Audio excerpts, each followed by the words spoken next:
ఇంతకీ శంబాల ఉండడానికి కారణం ఏంటి సార్? అంటే ప్రతి ఒక్కటి ఉండడానికి ఒక కారణం ఉంటది కదా. అలాగనే కాదు, ప్రతిదీ కూడా భూమి మీద ఎప్పుడు ఉన్నాయి. అంటే ఇప్పుడు నువ్వు ఉన్న ప్లేస్ కూడా ఒక శంబాలానే, కానీ రోజు రోజుకు అట్లా అట్లా అట్లా పురుగులు అంటే స్వార్థం అనే పురుగులు ఇట్లా ఇట్లా వెలిసి మొత్తం పోయి దరిద్రమని ఇక్కడ ఉంది. ఇప్పుడు ఉన్నది ఏకైక ఒకటి ఉంది, అదేంటంటే శంబాల, అంతే. అంటే చివరిగా ఉన్నది శంబాల ఒకటే పవిత్రంగా ఇప్పుడు ఉంది, మిగతావన్నీ కూడా కర్పూట పోయినాయి. అంటే కలియుగం మొత్తం అంతమైపోయిన తర్వాత శంబాలలో ఉన్న వ్యక్తులందరూ ఇక్కడ వచ్చేసి ఈ నేలను పవిత్రం చేస్తారు. ఇది కరెక్ట్. కలియుగము అంటే ముందు వచ్చేసి సత్యయుగము, త్రేతాయుగం, ద్వాపర యుగం, కలియుగం. సో మళ్ళా సత్యయుగంలోకి ఎంటర్ అవుతున్నాం.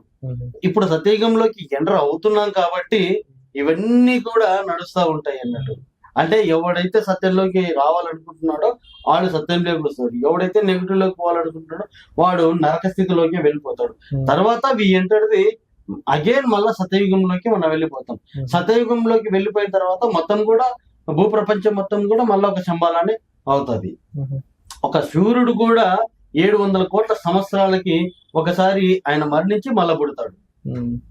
అంటే అంతమైతుంది మొత్తం భూప్రపంచం మొత్తం కూడా 700 కోట్ల సంవత్సరాలకు ఒకసారి అంతమైపోయి మళ్ళీ రీసర్కిల్ అయిపోతా ఉంటది. తిరిగి చాలా ఉన్నాయి. నువ్వు మహాభారతం గాని, ఇవన్నీ శ్రీకృష్ణ యుద్ధం గాని, ఇవన్నీ చూసినప్పుడు ఒక్కొక్కసారి ఒక్కొక్క స్టోరీ మనకి వినబడతా ఉంటది. సేమ్ స్టోరీ కాకుండానే డిఫరెంట్ స్టోరీస్ అయితే వచ్చేస్తా ఉంటాయి. ఇది అంటే ఒక్కొక్క యుగంలో ఒక్కొక్కలాగా నడుస్తూ ఉంటది. సో అవన్నీ కూడా ఒక్కొక్కసారి ఒక్కొక్కలాగా కథలుగా మనకి వినిపిస్తూ ఉంటారు. సార్ ఇప్పుడు ధ్యానం ద్వారా మన లాంటి కామన్ అంటే మనుషులు శంబాల నగరానికి వెళ్తారు కదా సార్. ఇప్పుడు అక్కడ ఉన్న వ్యక్తులు కూడా ఏమన్నా మ్యారేజ్ చేసుకొని ఇలా పిల్లలు పుట్టడం కానీ అలా ఏమైనా ఉంటుందా సార్, లేక ఓన్లీ ధ్యానం ద్వారా వెళ్ళిన అక్కడికి పోయినాడు అంటేనే అన్నిటిని జయించిన వాడే అక్కడికి పోతాడు. అంటే చిన్నపిల్లలు ఎవరు ఉండరు సార్? ఎవరు ఉండరు, ఉంటారు. ఉన్నాడు కూడా గత జన్మలోనే అన్ని అయిపోయి ఈ జన్మలో ఇంకా నాకు ఏమొద్దు, నేను ముక్తి తెచ్చుకోవాలి అనుకున్నట్టు మాక్సిమం 99.99% చిన్న పిల్లలు ఉండరు. అక్కడికి పోవాలి అంటే 2 రకాలు ఉంటాయి. ఒకటి గత జన్మ గురించి సరైనటువంటి అవగాహన ఉండి గత జన్మలో సంసార బాధ్యతలు అన్ని కూడా సక్రమంగా నిర్వర్తించి నాకు ఇంకొక జన్మ తీసుకొని ఓన్లీ ముక్తి కోసమే అనుకున్నాడు, దాని గురించి మాత్రమే అక్కడ ఉంటాడు. మిగతా వాడు ఏంటంటే సంసారంలో నిర్వాణాన్ని ఎత్తుకొని అన్ని లైక్ బుద్ధుడిలాగా. బుద్ధుడు కూడా చిన్నప్పుడు ఏం కావాలో అన్ని చేసినాడు, పెళ్లి చేసుకున్నాడు, పిల్లలు కన్నా అన్ని చేసుకున్నాడు. ఫైనల్ గా ఇది కాదు ఇంకోటి ఏదో ఉంది అని చెప్పేసి విత్ అందరు పర్మిషన్ తీసుకున్నాడు. నాన్న పర్మిషన్, తల్లి పర్మిషన్, అండ్ భార్య పర్మిషన్, అండ్ పిల్లల పర్మిషన్లు తీసుకొని నేను ఇంకా ఏదో ఒక కనుక్కోవాలి అంటే ఈ జీవిత పరమార్థం ఏంటి, ఏముంది ఈ జీవితంలో కనుక్కోవాలి అని వాళ్ళందరికీ బాగా చెప్పేసి అప్పుడు తనను తను తెలుసుకోవడానికి పైసా చేతిలో లేకుండా ముందు భిక్షాటనతో స్టార్ట్ చేసి తర్వాత చివరి నిమిషంలో చనిపోయే ముందు అప్పుడు మన ప్రాణానికి మూలమైనటువంటిది శ్వాస ఏదైతే ఉందో, శ్వాస ఉంటే మనిషి బ్రతుకుతాడు, శ్వాస లేకుంటే మనిషి వెళ్తాడు. అటువంటి శ్వాసను మీరు గమనించుకుంటూ దాంతో మెమేకమైనట్లయితే గనక మీ జీవితం మొత్తం ముక్తికి మార్గం దొరుకుతుంది అని చెప్పినాడు బుద్ధుడు ఆనాడు. సరే ఇప్పుడు శంబాల నగరంలో ఉన్న వారికి ఎవరికి మరణం అనేది ఉండదా సార్? ఇంకొకసారి అందులో ప్రవేశించిన తర్వాత ఉండదు, ఆ కాన్సెప్ట్ లేదు. ఇప్పుడు మనకు కూడా మరణం లేదు, మనకి మరణం ఎక్కడుంది అంటే కనుక మన ఫిజికల్ బాడీలో మరణం ఉంది, సోల్ కి మరణం లేదు, ఆత్మకి ఇక్కడ మరణం లేదు. ఈ ఆత్మ ఇక్కడ నుంచి ఇంకొక బాడీలోకి ట్రావెల్ అవుతుంది.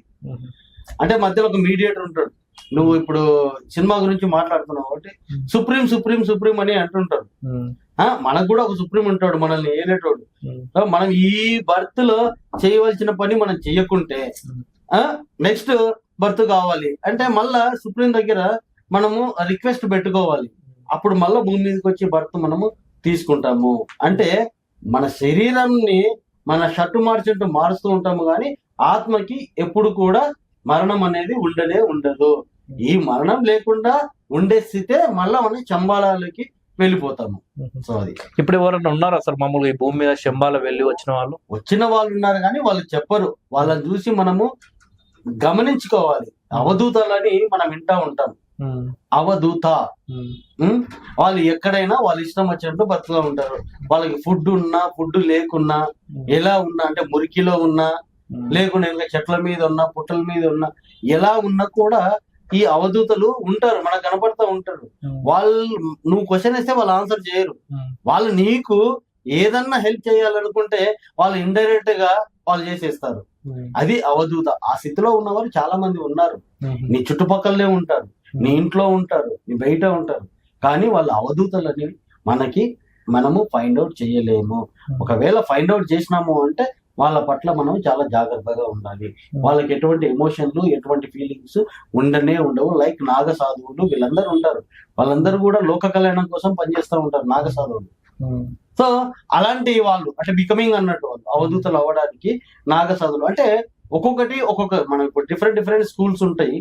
అందరు ఫైనల్ గా పిహెచ్డి ఒక దగ్గర కలుస్తారు. ఇట్లా డిఫరెంట్ జోనర్స్ లో ధ్యాన సాధన అనేది ఉంటుంది. సరే, ఇప్పుడు హిమాలయాల్లో శంబాలకు ఒక పాయింట్ అనేది ఉంటుంది సార్. ఈ రకంగా ఈ దారిలో వెళ్తేనే ధ్యానం మొత్తం అయిపోయిన తర్వాత ఈ దారిలోనే వెళ్ళాలి ఉంటుంది. అందరికి తెలిసినట్టు ఏంటంటే ఋషికేశ్ అన్నది హిమాలయస్ లో ఋషికేశ్ అన్నది బేసిక్. అంటే ఒక ఇట్లా అప్పు వెళ్ళడానికి ఫస్ట్ స్టేజ్ ఇక్కడ ఋషికేశ్. ఈ నుంచి స్టెప్ బై స్టెప్ ఎక్కాలంటే ఇక్కడ ధ్యాన సాధన ఎవరైతే చేస్తున్నారో వాళ్ళు మాత్రమే అప్పు పైకి వెళ్ళిపోయి అక్కడ ఫుడ్ లేని స్థితిలో ఉంటారు. కొంతమంది సాధువులు ఏంటంటే అంటే ఓన్లీ మరమరాలు, ఆ బీడి లేకుంటే ఆ తంబాకు సంథింగ్ ఆ గంజాయి అది కొట్టుకుంటూ బ్రతుకుతూ ఉంటారు. సో అది కొట్టడానికి చాలా రీజన్లు ఉంటాయి. త్వరగా ట్రాన్స్లోకి వెళ్ళడానికి అది కొడతారు అంతే. సార్, ఇప్పుడు మనం మామూలుగా ప్రకృతిలో మన ఇంట్లో కావచ్చు బయట కావచ్చు అక్కడ చేసే ధాన్యానికన్నా పిరమిడ్ లో చేసే ధ్యానం ఒక 8 రెట్లు ఎక్కువ పవర్ ఇస్తుందని అంటారు. పిరమిడ్ కన్నా హిమాలయాల్లో చేసే ధ్యానం మరింత పవర్ ఇస్తుంది. ఎందుకు సార్ అంత పవర్ రావడానికి కారణం? పిరమిడ్ ఇవన్నీ ఫస్ట్ దేవాలయాలు మనకున్నాయి. దేవాలయాలు లోపల పోతే కూడా లోపల కూడా షేప్ వచ్చేసి పిరమిడ్ షేపే ఉంటది.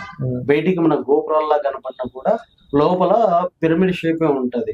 దాన్నే గర్భగుడి అంటారు. ఆ గర్భగుడిలో కూడా ఇలానే ఉంటది. గర్భగుడిలోకి పోయినప్పుడే మనకి ఎనలేని మనశ్శాంతి అంటూ వస్తుంది. మామూలుగా బయట మనం తీసుకునే ఎనర్జీకి అక్కడ తీసుకునే ఎనర్జీకి 3 నుంచి 10 రెట్లు అన్నది ఎక్స్ట్రా అయితే వస్తుంది.